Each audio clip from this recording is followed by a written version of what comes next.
모두 뉴스입니다. 정부가 윤석열 정부 때 세운 신규 원전 건설 계획을 그대로 추진합니다.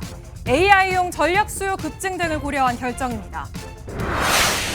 김경 전 서울시 의원이 서울 강서구청장 보궐선거를 앞두고 더불어민주당 의원에게 고액의 차명 후원금을 냈다는 의혹이 추가로 제기됐습니다. 지금까지 거론된 국회의원과 다른 인물로 MBN이 단독 보도합니다. 코스닥 지수가 하루 만에 7% 급등하며 장중 1000포인트를 넘겼습니다.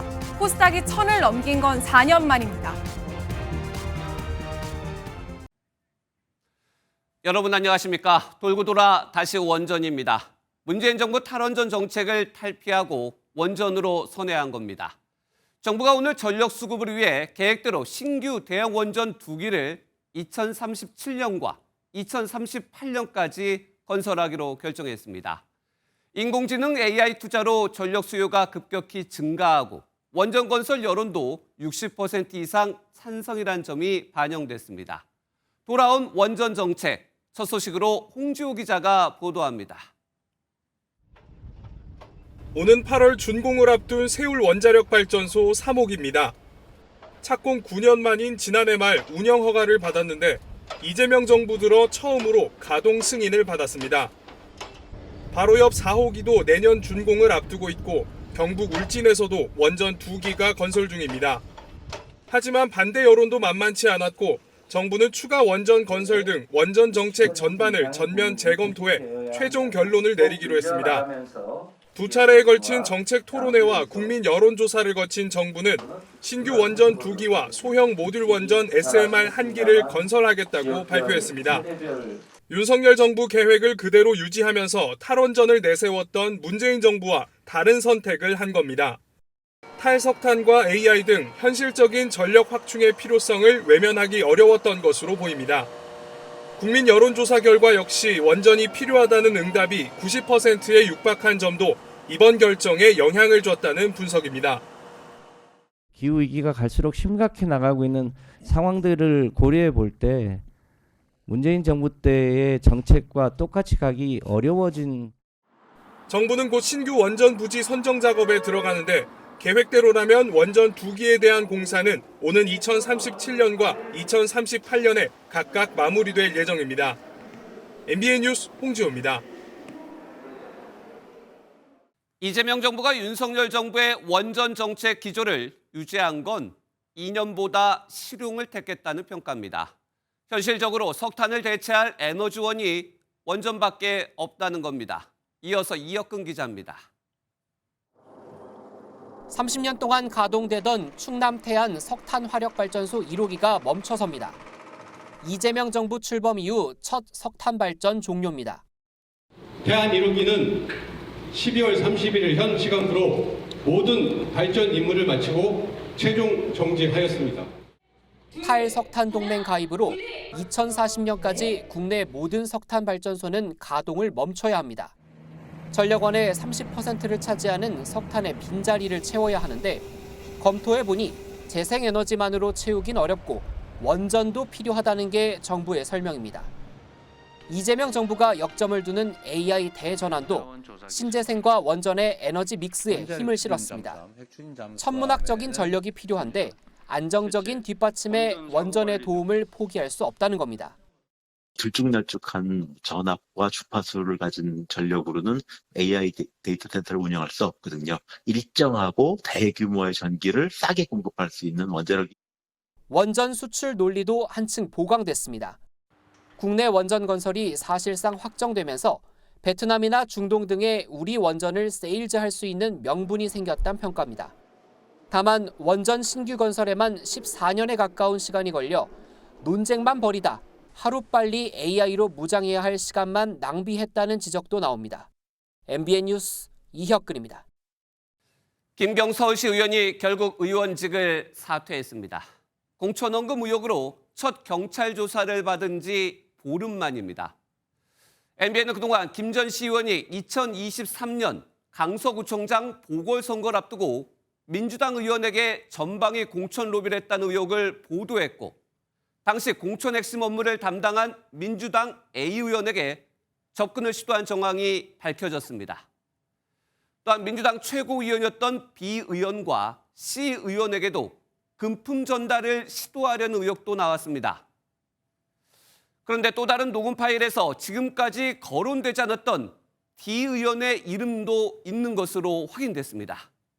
김 전 시의원이 지인과 함께 D 의원에게 차명 후원을 논의하는 내용이 담긴 것으로 MBN 취재 결과 확인됐습니다. 먼저 김도영 기자의 단독 보도입니다. 지난 2023년 7월 김경 당시 서울시의원은 더불어민주당 D 의원의 보좌관과 통화를 했습니다.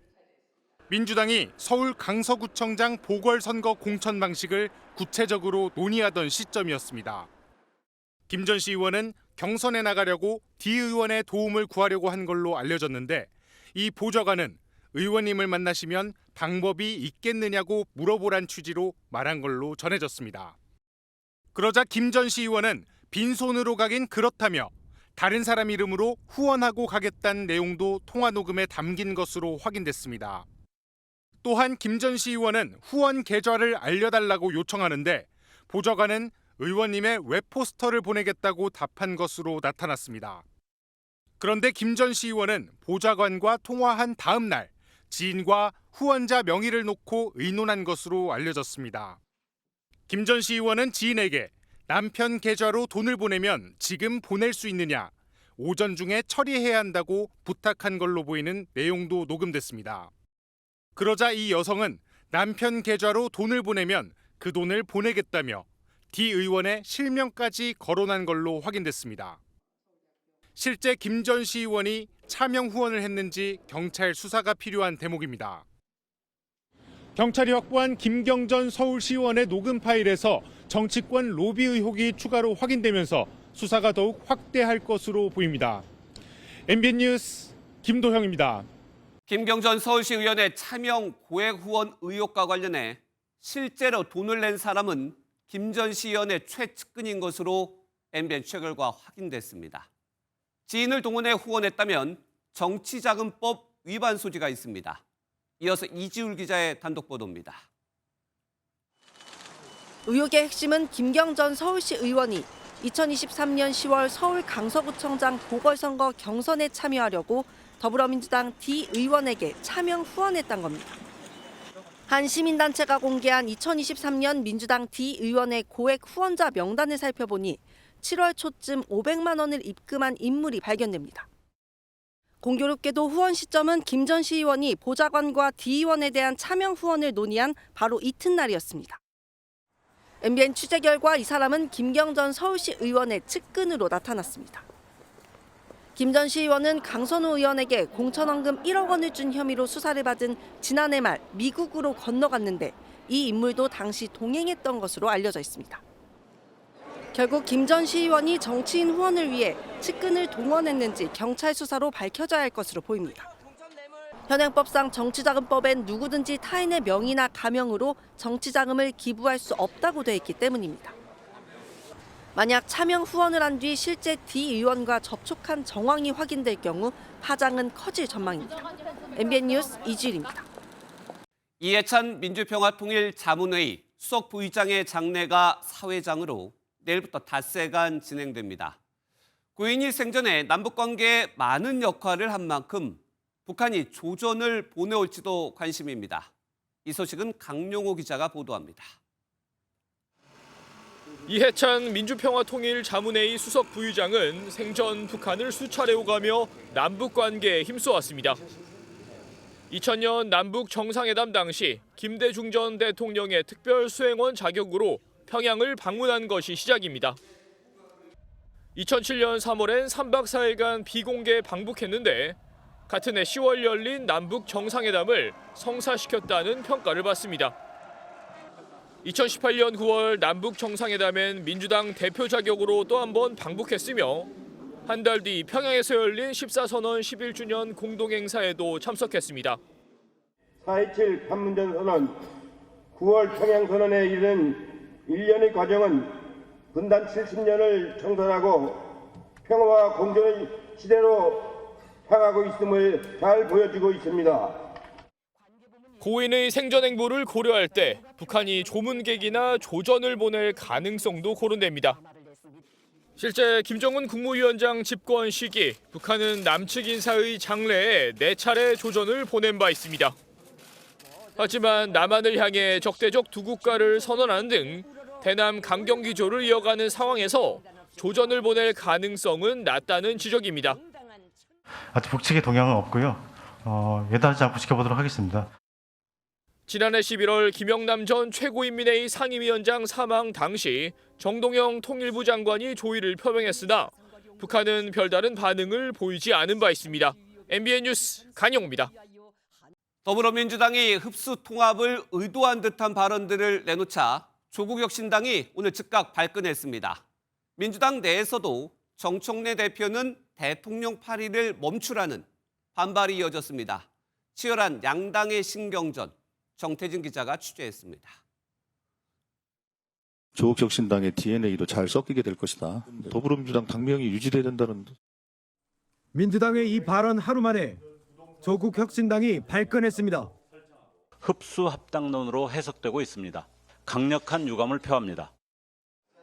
혁신당은 민주당이 사실상 흡수 통합을 의도한 것이라 보고 통합은 뻔한 몸집 불리기가 아니라고 반발하고 나선 겁니다. 민주당은 합당 관련 언급을 자제했고 합당과 관련한 절차는 양당 간의 문제는 논의하기에 매우 이르고 적절치 않습니다. 이해찬 전 총리 애도 기간 동안 정쟁 발언 자제를 당부했지만 당내 반발은 수그러들지 않고 있습니다. 이현주 최고위원은 정청래 대표의 합당 추진이 이재명 대통령과 교감 속 이루어졌다는 주장에 대통령 파리를 멈추라고 경고했습니다. 계속 이렇게 이용을 하지 않습니까? 대통령 팔기를 그만해야 된다라고 분명히 말씀드리고. 합당이 정 대표의 연임용이라는 의심도 연일 제기됩니다. 지선 승리는 명목이고 8월 전대를 위한 것 아니냐는 그런 의견들이 있습니다. 정청래 대표는 벌써부터 공천 주도권을 잡기 위한 혁신당과의 신경전과 당내 반발에 직면했습니다. 이런 가운데 혁신당은 조국 대표에게 합당 협의 전권을 넘기기로 했습니다. MBN 뉴스 정태진입니다. 국민의힘은 장동혁 대표가 오늘 퇴원하면서 당무 복귀를 앞두고 있습니다. 이런 가운데 한동훈 전 대표 징계 안건이 남았는데 친한계 핵심인 김종혁 전 최고위원에 대한 탈당 권유가 나왔습니다. 김민수 기자가 보도합니다. 단식 농성을 중단한 장동혁 국민의힘 대표가 병원으로 이송된 지 나흘 만에 퇴원했습니다. 회복된 상태가 아니기 때문에 극구 말렸다고 했으나 본인이 여러 가지를 고려해서 일단은 집에서 통원 치료를 하겠다. 장 대표의 퇴원으로 한 차례 미뤄진 한동훈 전 대표 제명 논의도 초읽기에 들어갔습니다. 만일 이번 주 목요일에 열리는 최고위에 장 대표가 복귀한다면 한 전 대표에 대한 제명안을 상정할 가능성이 있습니다. 한 전 대표에 대한 징계 의결을 앞두고 열린 의원총회에서는 제명 찬성과 반대 의견이 팽팽하게 맞섰습니다. 윤리위 결정대로 제명하는 것이 맞다는 의견, 또 지금은 그렇게 내부에서 싸울 때가 아니다, 이런 의견 다양하게 있었다고 보시면 될 것 같습니다. 장 대표가 퇴원한 날 윤리위는 친한계 핵심인 김종혁 전 최고위원에 대해 당무감사위가 권고했던 당원권 정지 2년보다 더 높은 수위의 징계인 탈당 권유를 결정했습니다. 탈당 권유는 징계 의결 통지를 받은 날로부터 10일 이내에 탈당하지 않으면 자동으로 제명되는 중징계입니다. 한 전 대표는 즉시 SNS에 공당으로서 지켜야 할 최소한의 민주적 기본 질서를 내다버린 책임을 물어야 한다고 밝혔습니다.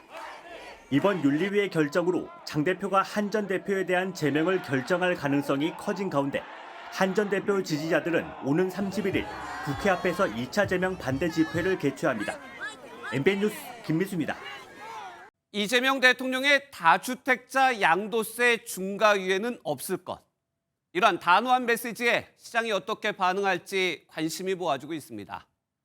이 대통령의 발언 배경은 무엇인지, 다주택자들은 매도에 나설지 먼저 선남빛 기자가 보도합니다. 다주택자 양도세 중과유예 5월 9일 종료는 이미 정해진 것. 버티는 게 이익이 되도록 방치할 만큼 정책 당국이 어리석지 않다. 팔면서 내는 세금보다 들고 버티는 세금이 더 비싸도 그렇게 할 수 있을까?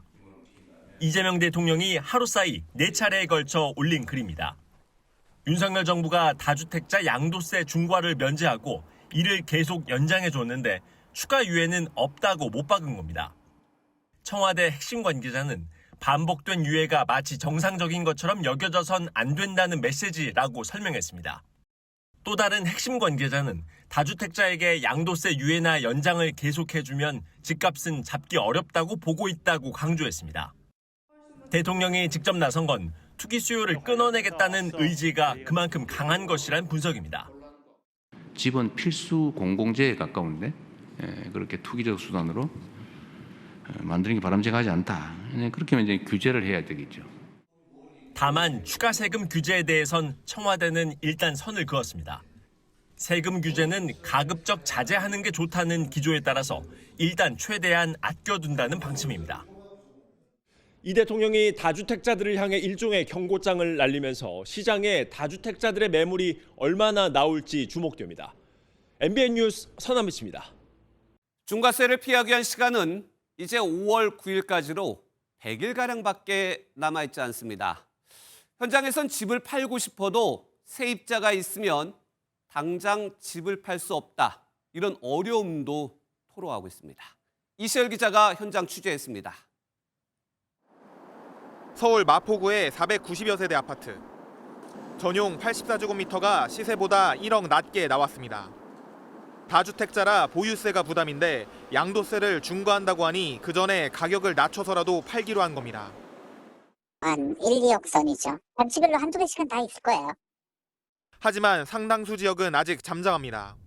5월 9일 안에 잔금까지 치르려면 촉박하다는 불만이 터져나오자 계약만 해도 중과하지 않는 방안을 논의하겠다고 밝혔기 때문입니다.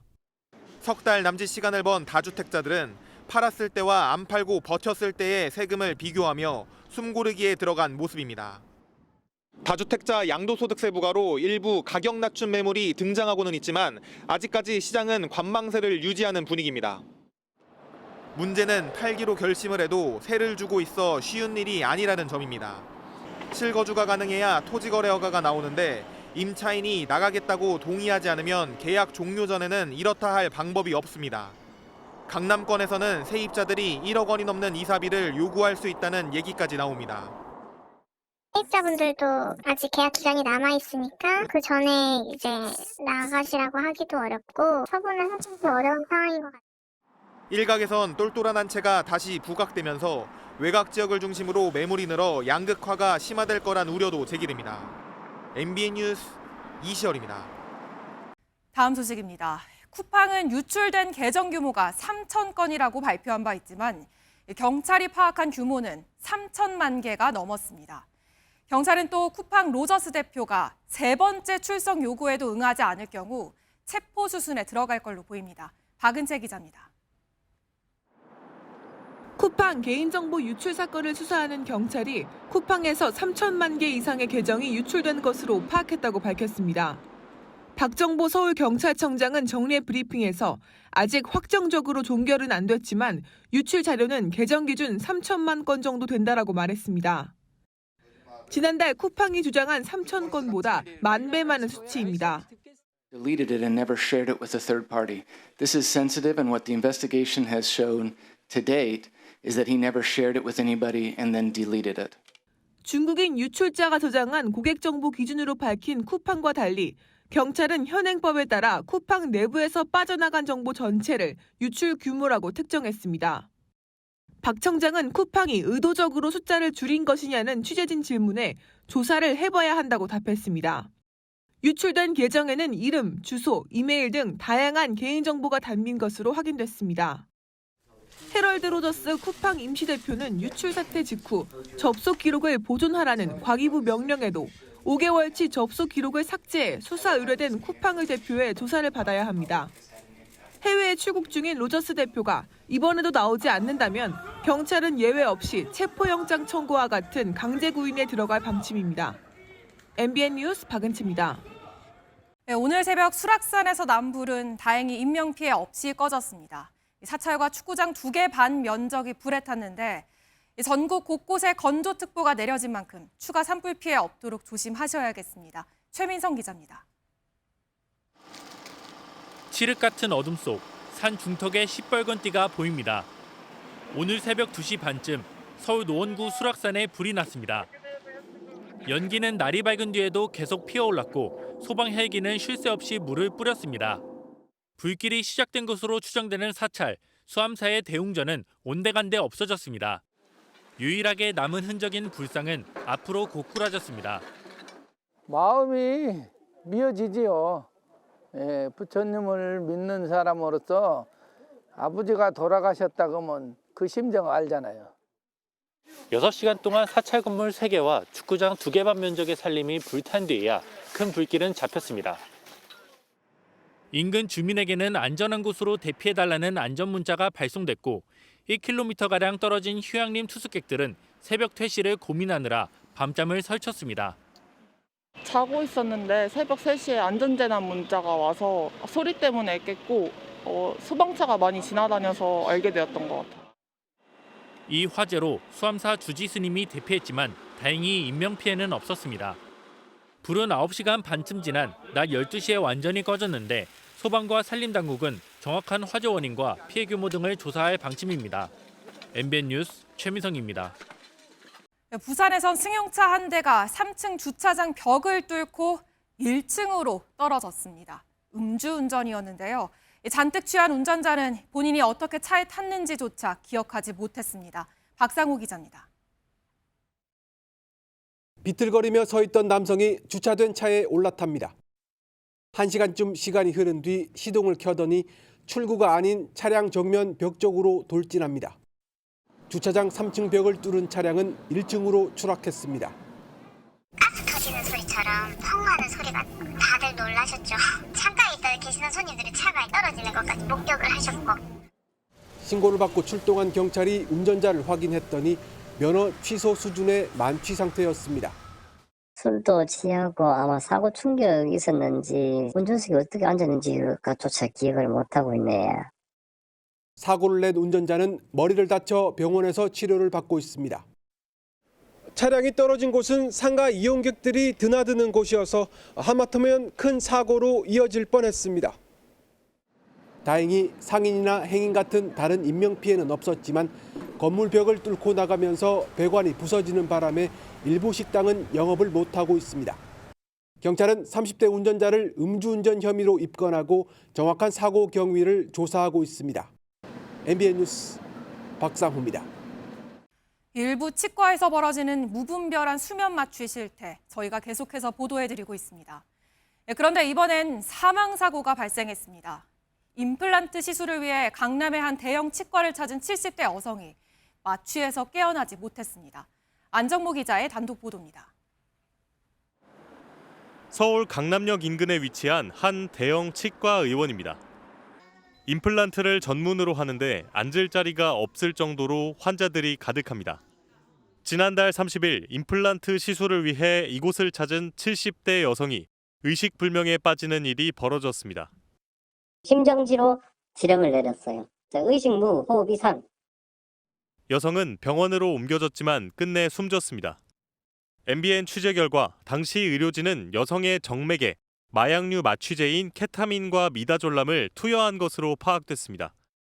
30만 원을 내면 마약류 마취제를 투여해주는 이른바 수면 치료를 해준 겁니다.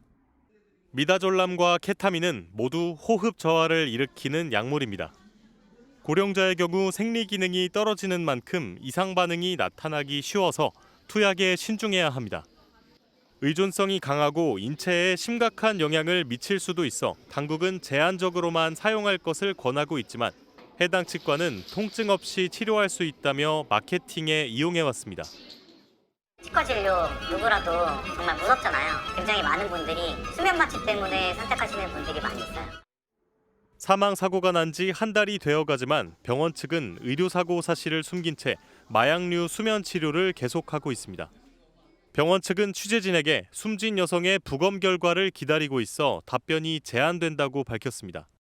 경찰은 당시 의료진을 업무상 과실치사 혐의로 입건해 고령자인 여성의 상태를 충분히 모니터링했는지 약물을 필요 이상으로 사용한 건 아닌지 등을 조사하고 있습니다. MBN 뉴스 안정모입니다. 예, 오늘 사건 추적 시간은 사회부 황재원 기자와 함께하겠습니다. 황 기자 어서 오세요. 바로 첫 번째 키워드 볼까요? 리뷰 믿지 마세요라고 되어 있는데 최근에 리뷰와 관련해서 무슨 일이 있었나요? 왜 믿지 말라는 걸까요? 네, 온라인 쇼핑할 때 구매 후기, 즉 리뷰가 많으면 좀 더 믿음이 가잖아요. 예. 그래서 많은 판매자들이 제품 리뷰를 특히 신경 쓰고 있습니다. 그렇죠. 그래서 예를 들면은 배달 어플 같은 경우에는 이벤트까지 열어서 리뷰를 작성하도록 하잖아요. 네, 맞습니다. 그렇게 이벤트뿐 아니라 아르바이트도 있는데요. 예. 제품을 구매하지 않은 사람이더라도 광고를 위해 리뷰를 작성하도록 하는 겁니다. 즉, 가짜 리뷰를 달게 하는 건데요. 혹시라도 인터넷에서 리뷰 한 건당 얼마를 주겠다라고 하면서 아르바이트를 모집하는 글을 보더라도 혹하시면 안 될 것 같습니다. 전형적인 사기 수법입니다. 사기 수법이라 얘기를 했는데 지금 보면은 사이트가 지금 중지가 되어 있고요. 옆에 빈 택배 상자가 보입니다. 이 사기 수법과 관련이 있는 건가요? 네, 저희 MBN이 단독 취재한 내용인데요. 네. 한 30대 남성 운영자가 가구 판매 사이트를 운영하면서 리뷰 아르바이트를 구했습니다. 가구를 구매하면 우선 빈 상자를 보내주고 그걸 받아서 후기를 작성하는 겁니다. 이렇게 글만 작성해주면 결제한 금액도 돌려주고 아르바이트 비용까지 지급했다고 했는데요. 모두 거짓말이었습니다. 지급받기로 한 날짜가 있었는데 그게 계속 지연이 되면서 판매자가 이런저런 이유를 대면서 마지막에는 거의 잠적을 하더라고요. 네, 이 남성 가구 결제 금액만 받고 그대로 도주했습니다. 가짜 리뷰 그 자체도 문제인데 사기까지 친 거네요. 다 계획이 된 걸까요? 네, 그게 수사 과정에서 드러났습니다. 사업 시작 전 직원에게 미친 듯이 리뷰를 돌려라라고 하면서 네. 금액을 받은 뒤 이 사이트를 터뜨릴 거라고 한 메시지가 발견됐는데요. 예. 이전에 다른 사이트도 운영하면서 같은 방식으로 사기 행위를 벌인 정황도 포착됐습니다. 서울 서부지검은 지난 16일 해당 운영자를 재판에 넘겼는데요. 현재 행방불명 상태라 재판이 지연될 가능성이 있습니다. 피해 상황은 좀 어떻습니까? 네, 검찰이 일단 확인한 피해자만 10명 정도고요. 예. 피해액은 1,053만 원 정도인데요. 이외에도 피해자가 많은 걸로 알려졌는데 실제 피해자들이 만든 채팅방엔 40명이 넘게 있었습니다. 처음에 많이 심적으로 많이 힘들었고 또 개인적인 업무도 있다 보니까 일상생활 하는데도 지장이 많이 갔고 유사한 사기가 기승을 부리는 만큼 허위 리뷰도 리뷰 아르바이트 사기도 모두 주의하셔야겠습니다. 예, 경찰이 파악한 피해보다 더 피해가 많은 것으로 보이는데 주의가 필요해 보입니다. 지금까지 사회부 황재원 기자였습니다.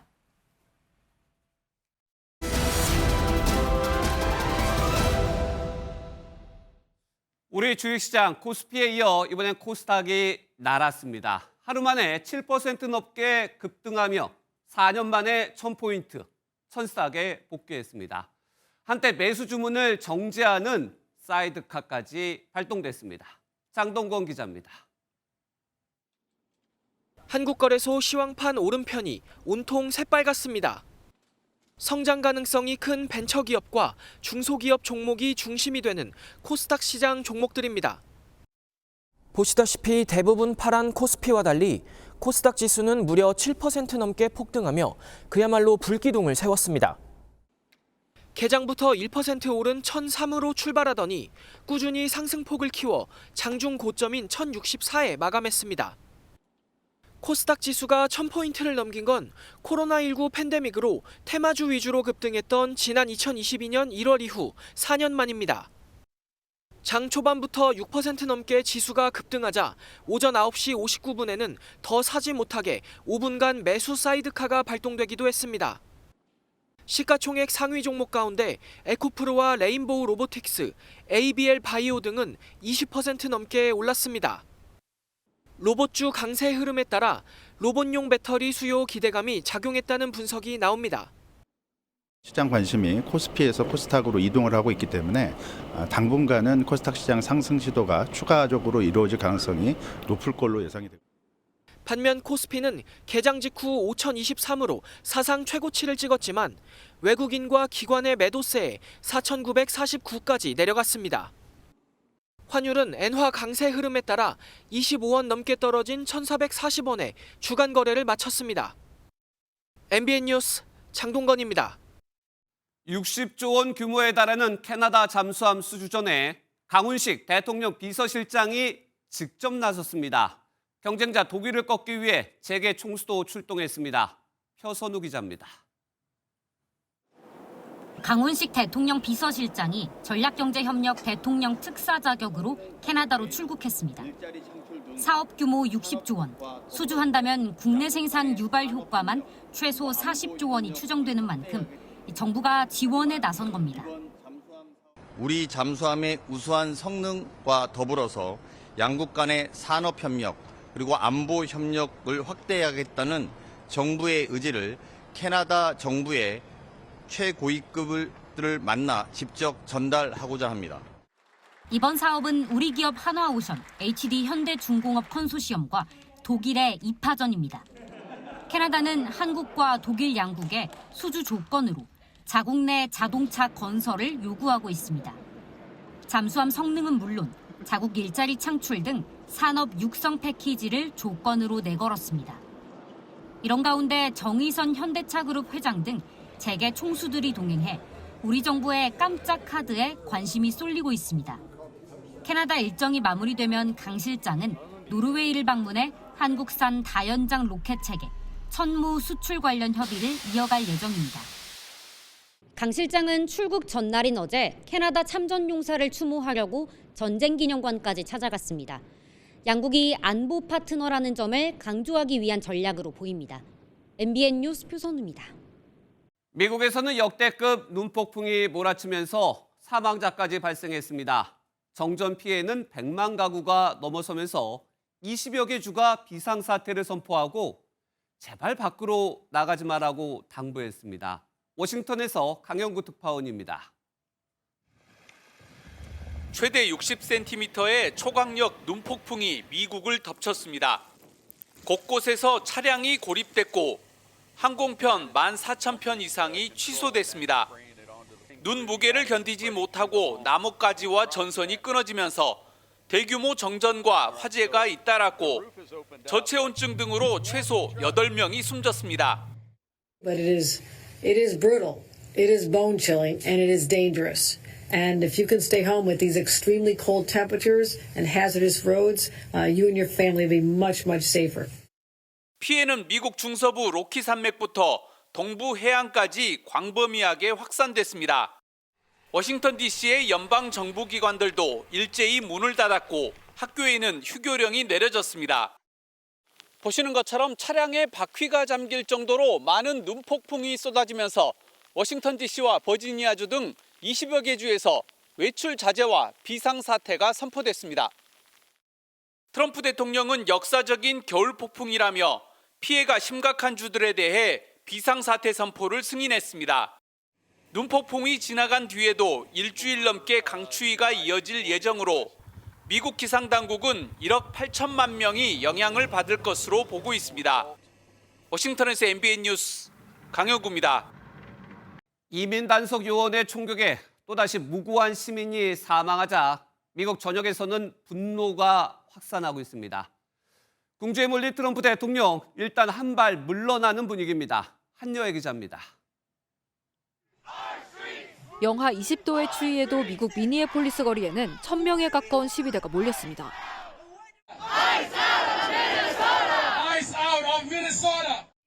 이민단속 요원의 총격으로 중환자실 간호사였던 30대 미국인 남성 알렉스 프레티가 사망하자 분노가 커지고 있는 겁니다.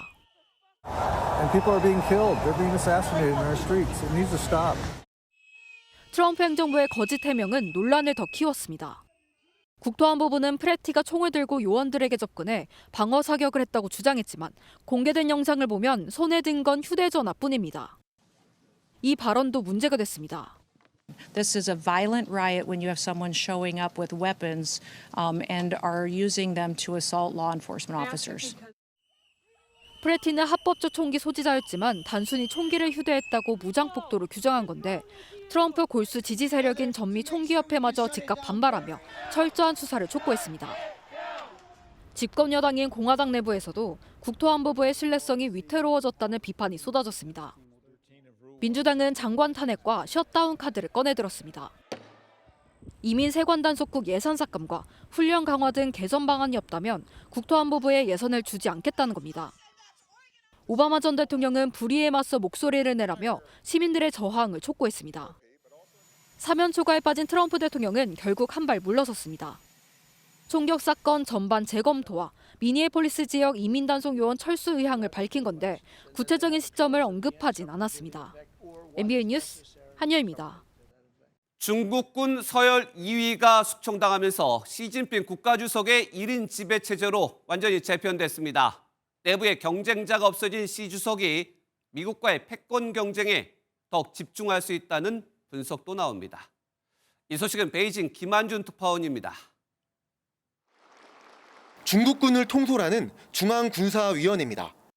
당초 시진핑 주석을 포함한 7명으로 구성돼 있었지만 지난해까지 3명이 축출된 데 이어 이번에 서열 2위 장유샤 부주석과 류전리 위원까지 숙청되면서 시 주석과 지난해 10월 승진한 장성민 부주석 등 2명만 남게 됐습니다. 중앙군사위원회가 2인 체제가 된 건 1927년 인민해방군 건군 이래 이번이 처음입니다.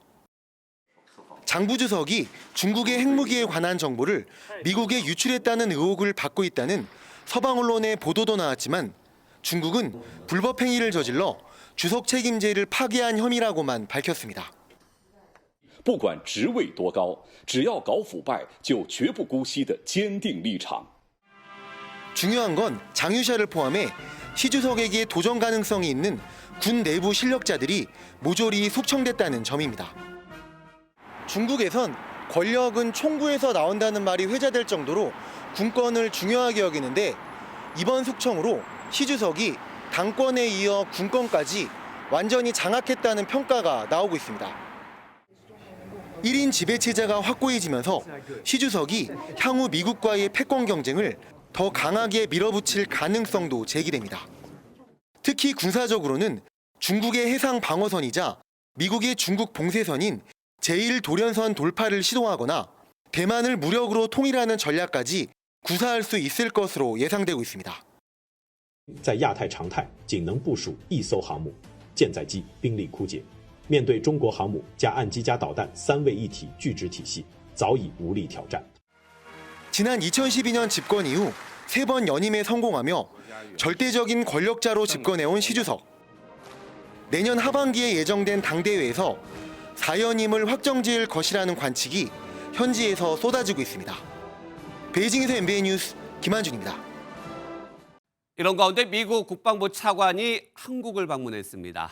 한국의 주요 외교안보 당국자들을 잇따라 만나 주한미군 역할의 변화에 대해 직접 설명한 것으로 전해졌습니다. 이어서 손성민 기자가 보도합니다. 도널드 트럼프 미국 대통령의 안보 책사 엘브리지 콜비 미 국방부 정책 담당 차관이 한국의 외교안보 수뇌부를 잇따라 만났습니다. 조현 외교부 장관을 시작으로 위성락 국가안보실장과 안규백 국방부 장관 등 짧은 시간 동안 장관급 인사 3명과 연이어 회담한 겁니다. 전시 작전 통제권 전환과 핵잠 도입 등 한미동맹의 주요 현안들이 폭넓게 논의됐지만 핵심은 한미동맹의 역할 변화였습니다. 미국의 새 국방 전략에 따라 대중 견제를 강화해야 한다는 메시지를 전한 겁니다. 이어진 공개 연설의 방점 역시 중국 견제에 찍혔습니다. We must be clear-eyed about China's ongoing military modernization and buildup and the growing activities of its military in this region and increasingly beyond. 특히 콜비 차관은 미국의 대중국 봉쇄선인 제1도련선을 따라 중국의 태평양 진출을 막는 강력한 거부방어선을 구축할 것이라고도 밝혔습니다. 중국의 대만 침공 등 유사시 주한미군을 투입하겠다는 뜻으로 풀이됩니다. 콜비 차관은 평택 주한미군 기지를 방문한 뒤 내일 일본으로 이동해 한미일 안보 협력의 중요성을 재차 강조할 예정입니다. MBN 뉴스 손성민입니다. 필리핀에서 359명을 태운 여객선이 고장으로 자초됐습니다. 대다수 승객들은 무사히 구조됐지만 18명이 숨지고 24명이 실종돼 수색이 이어지고 있습니다. 이상엽 기자가 보도합니다. 어두운 밤바다에 구명조끼를 입은 사람들이 떠 있습니다. 신고를 받고 출동한 해상구조대는 배 위로 조난객들을 끌어올립니다. 승객 332명과 승무원 27명, 총 359명을 태우고 필리핀 민다나오 섬 잠보안가에서 술루주 졸로 섬으로 향하던 여객선이 기술적 문제로 고장나 침몰했습니다. What I can say is the ship is not overloaded. It has a maximum passenger capacity of 350. 317명은 필리핀 해안 경비대에 구조됐지만 18명은 목숨을 잃었고 24명은 여전히 수색 중입니다. 보석 가게로 다가오는 차량이 그대로 문을 들이받습니다. 놀란 사장은 도망가고 점원은 휴대전화를 들고 얼어붙은 사이 강도들은 진열대에 놓인 귀금속을 그대로 쓸어 담습니다.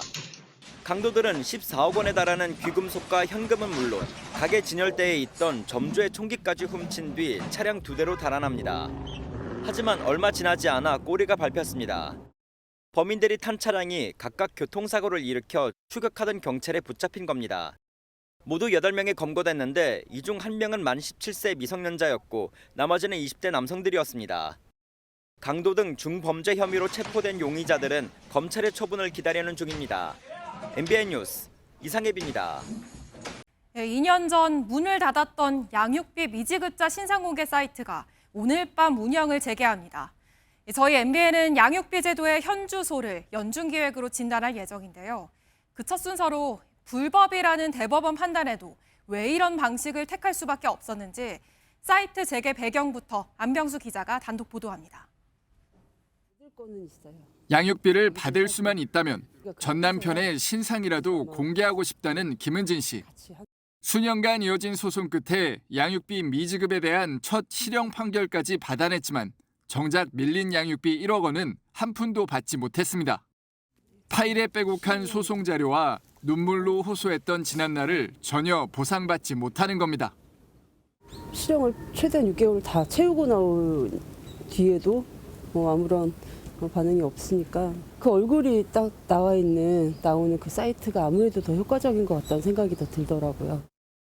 양육비 미지급자 신상공개 사이트는 2년 전까지 운영되다 대법원에서 사실적시 명예훼손이 인정돼 폐쇄됐습니다. 하지만 상대가 돈이 없다고 버티면 운전면허 정지 같은 솜방망이 제재가 전부였고 그 사이 한부모 10명 중 7명은 양육비를 전혀 받지 못했습니다. 결국 과도한 사적 제재 논란을 무릅쓰고 오늘 밤 신상공개 사이트는 다시 문을 엽니다. 양육비를 미지급한 사람들을 망신주기 위한 목표가 아니고요. 양육비 문제를 해결하기 위한 겁니다. 양육비 문제가 개선되거나 이런 건 아직 하나도 없습니다. 벌써 500여 명의 피해자들이 신상공개를 신청한 걸로 파악됐는데요. 이 미지급자에게 최후 통첩을 한 뒤에도 이 양육비를 내지 않으면 순차적으로 공개할 예정입니다.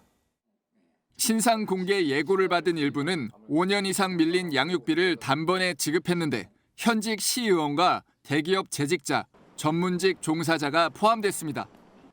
이번에는 미지급자의 출신 학교와 상세 주소를 공개 범위에서 뺐지만 논란 불씨는 여전합니다. 정부가 폐지를 공약하고도 그대로인 사실적시 명예훼손죄 역시 걸림돌입니다. 그리고 결국 기소될 것이고요. 폐지돼야 그 양육비를 못 받는 어머니들을 비롯해서 사회적으로도 훨씬 정당한 정책이 되지 않겠느냐는. 불법 판단을 받은 신상공개 사이트가 다시 등장하는 만큼 현행 양육비 제도를 전면 재검토할 때란 목소리도 커질 전망입니다. MBN 뉴스 안병수입니다. 서울시의 종묘 앞 재개발 계획에 대해 국가유산청이 정면으로 제동을 걸었습니다. 전면 재검토 요구에 회신하지 않는다면 유네스코 현장 실사 요청을 검토하겠다는 건데 서울시는 답을 미루는 건 유산청이라고 반박했습니다. 심가현 기자입니다. 지난 23일 국가유산청은 공문을 통해 종로구청에 최후 통첩을 날렸습니다. 세운 4구역 재정비 사업이 과거 합의됐던 기준을 일방적으로 파기해 종묘 보존에 악영향을 준다며 전면 재검토가 필요하다는 내용입니다. 또 공사구역 일대에서 진행 중인 발굴 조사도 언급했습니다. 이 일대에서 조선시대 배수와 도로시설 흔적이 확인돼 발굴 조사가 진행 중인데 완료 전까진 공사 자체가 어렵다는 게 국가유산청의 설명입니다. 서울시에 회신을 요구하는 오는 30일. 이후엔 유네스코에 현재 상황을 알리고 현장 실사까지 요청하겠다고 압박 수위를 높였습니다. 서울시는 응답해야 할 주체는 오히려 국가유산청이라고 맞받았습니다.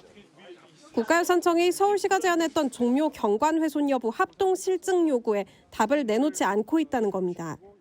매장된 유산과 관련해서도 착공 전까지 이행 사항을 완수해 차질 없이 추진 중이라 절차상 문제가 없다고 강조했습니다. 국가유산청이 이 안건을 세계 유산 영향 평가와 교묘하게 결부시켜 불법 편법 이미지만 더 씌우고 있다는 주장입니다.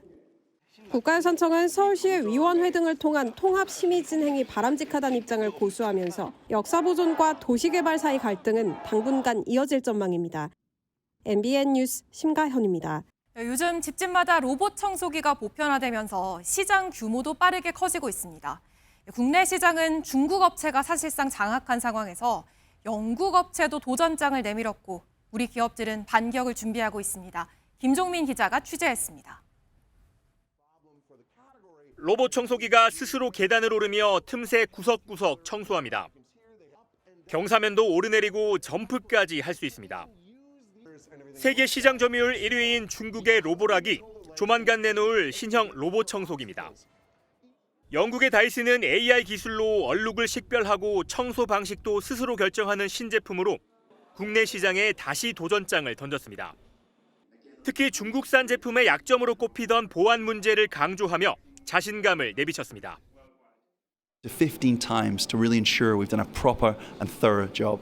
No image data, no video data ever leaves the device. It's not sent to the app nor the cloud. 맞벌이 부부와 1인 가구 등에서 필수 가전으로 자리 잡은 로봇 청소기 시장은 이제 연간 1조 원대 규모로 커졌습니다. 일하고 바쁘고 아이도 키우다 보니까 저렇게 관리하기가 편한 제품을 찾고 있거든요. 그래서 직접 그 물걸레도 끝나면 빨아주고 건조까지 해준다고 해서. 로보락이 국내 시장 절반을 가져가는 동안 우리 업체들은 이렇다 할 결정타를 날리지 못한 상황입니다.